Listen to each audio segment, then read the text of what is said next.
शालेय जीवनात शाळेमध्ये मिळालेले संस्कार, शिकवण यामुळे माणूस आयुष्यभर घडत असतो आणि किंबहुना त्याची भरारी जी असते ती शाळेतल्या संस्कारांमुळेच होत असते. आपल्यासोबत आता लोकसारंग हरदास आहे, मोठे उद्योजक आहे अमेरिकेतले, आणि सगळ्यात महत्त्वाचं आज ते त्यांच्या शाळेत आले आहे. वैशिष्ट्य वेगळं आहे. त्यांनी त्यांच्या शाळेतली एक लॅब उभारण्याकरता मोठा असा निधी शाळेकरता दिलेला आहे की आपल्यासारखे अजून विद्यार्थी घडावे या दृष्टीने हा निधी दिलेला आहे. आणि हा निधी आहे 75 लाखाचा आणि किंबहुना त्याची निरीक्षण करण्याकरता ते स्वतःच्या शाळेत आज परत एकदा आलेले आहे. आपण बघू शकतो लोकसारंग जी आपल्यासोबत आहेत. खरं तर एक शाळेची आपुलकी वेगळी असते. एक बालवयात जे संस्कार मिळतात त्याच्यातून माणूस घडत असतो. आज तुम्ही तुमच्या शाळेकरता एक छोटंच योगदान तुम्ही म्हणत असला तरी तो निधी एवढा मोठा दिला. काय प्रतिक्रिया त्यानंतर?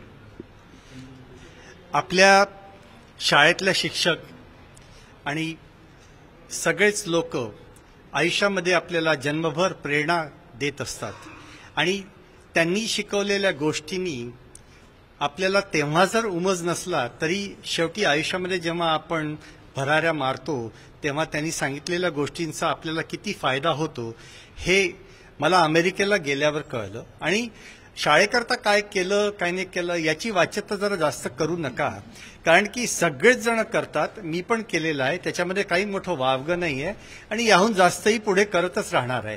तर हे आपण जेव्हा जीवन जगतो तेव्हा आमचे जसे हे गिल्लरकर सर, त्यांच्याकडनं आम्हाला खूप शिकायला मिळालं. याचे वडील लाडकर सर, त्यांच्याकडनं आम्हाला शिकायला मिळालं. जसे आमचे PR जोशी सर होते. हे सगळे लोकांकडनं काही काही छोट्या छोट्या गोष्टी आपल्याला शिकायला मिळतात आणि त्याच्यातनं मग आपलं आयुष्य घडवतो. अभ्यास करणं, शाळेत जाणं हे सगळेच जण करतात, पण त्या प्राध्यापकांच्या, त्या शिक्षकांच्या जीवनशैलीकडे पाहून जर आपण आपलं जीवन घडवू शकलो तर त्याहून जास्त योगदान आणखीन काय मिळणार.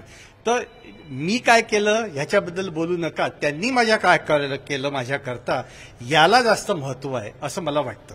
आज आपण बघू शकतो गिल्लरकर सरांच्या नावाने सुद्धा इथे पाठी दिसत आहे. खूप वेगळा असा आनंद की या सरांना पाहून तुम्ही मोठे झाला आणि त्यांना लहानाचं मोठं होत असताना पूर्ण पाहिलं. त्यांनी जे संस्कार घडवले ते आज फायद्याचे पडतात. त्यांनी आपल्याला डिसिप्लिन लाईफ कसं जगायचं, सकाळी उठून ते दररोज व्यायाम करायचा म्हणजे स्विमिंग करायचे. त्यांनी मला तबला शिकवलं. तर प्राध्यापक किंवा शिक्षक म्हणून फक्त एक सब्जेक्ट मॅटर त्यांनी नाही शिकवला, पण संपूर्ण आपल्या आयुष्याची घडण कशी करायची, कला, खेळ आणि व्यायाम करणं हे आयुष्यामध्ये किती महत्वाचं आहे, या सगळ्या गोष्टी जर आपल्याला आपल्या शाळेतल्या लोकांनी शिकवलेल्या आणि तर तुम्ही पुढे जर का त्याचं समजून आकलन करत राहाल तर तुमची प्रगती होतच असते. तर गिल्लरकर सर डेफिनेटली माझ्या खूप जवळ नेहमी असतात आणि त्यांनी शिकवलेल्या ज्या गोष्टी मी जसं आधी सांगितलं की सादगी, सरलता और अनुशासित जीवन से जिंदगी की सुंदरता को निभाना अगर किसी से सीखना है तो हमारे सर गिल्लरकर सर. लोकसारंग सरांनी आज मोठं असं नाव उद्योग क्षेत्रामध्ये. खरं तर विनय सर आपल्यासोबत आहेत, शाळेतले पदाधिकारी संस्थेचे.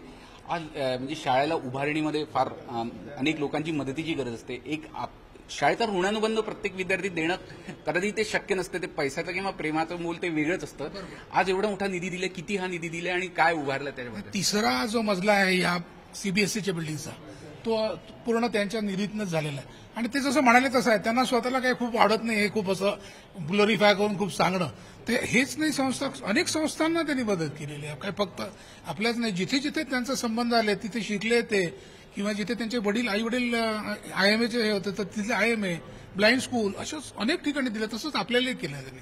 पण तेच आहे की त्यांना ते खूप त्याचं ग्लोरीफाय नाही करत ते. या एक फ्लोअर आपला पूर्ण 75 लाखात इथलं झालेला होता मागचा. आणि तो स्वतः त्यांनी ज्या सरांनी शिकवलं त्यांच्या नावाने दिला, त्यांना तर नक्की आनंद. नक्कीच नक्कीच, अगदी अगदी.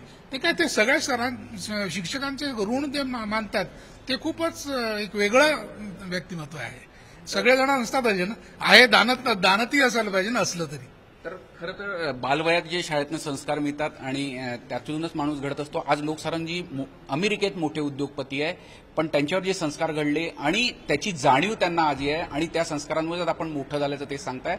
आणि हे ऋण कदाचित फेडणं शक्य नसेल, पण एक गुरूंप्रती आपल्या भावना व्यक्त करण्याकरता संपूर्ण एक माळ्याकरता त्यांनी एक निधी उपलब्ध करून दिला. त्याचं त्यांना ग्लोरीफाय करायचं नसलं म्हटलं तरी एक शाळेसाठी आपुलकी या दृष्टीने तो सातत्याने प्रयत्न करत आहे आणि यापुढेही मी करत राहणार असल्याचं ते बोलून दाखवत आहे. झी मीडियासाठी व्हिडिओ जर्नलिस्ट रत्नशील सातपुतेसह अमर काणे, नागपूर.